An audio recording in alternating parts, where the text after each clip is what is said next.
Hi, this is Charlie with Garrett Motors here in Coolidge, Arizona, and today I'm going to go over the all-new GMC MultiPro Tailgate with you. This one that I'm showing you is on the all-new AT4. So it does have 6 different positions, and I'll go over each and every one of those. First, if you want to press the top button, that will bring down the flap here. Okay, and this is ideal for a workstation. If you're on the go, you can put a computer on there, whatever you want to put on there.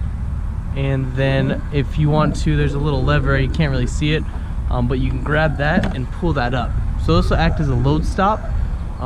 If you want to put a board in here, then you can have multi-levels, so one underneath and then one on top, and that would be stopping it from sliding on out.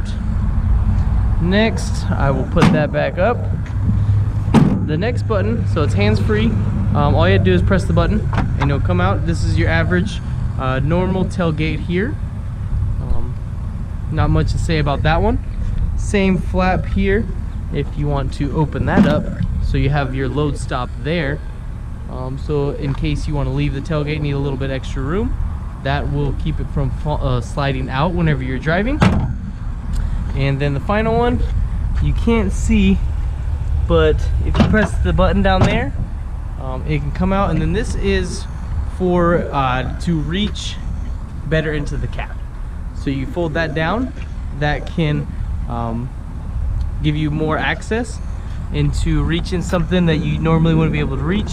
And then the final one, if you want to slide that down, it does turn into a step, so to help you get up in there if you're carrying something heavy or if you just need a little assistance.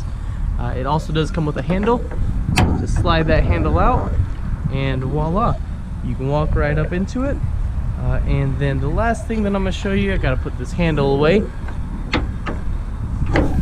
Last thing that I want to show you is that the all new, also it does have it on the remote, so you can double tap that and then the tailgate will slide on down. Alright, again, I'm here at Garrett Motors in Coolidge, Arizona, and thank you for watching the video with me today.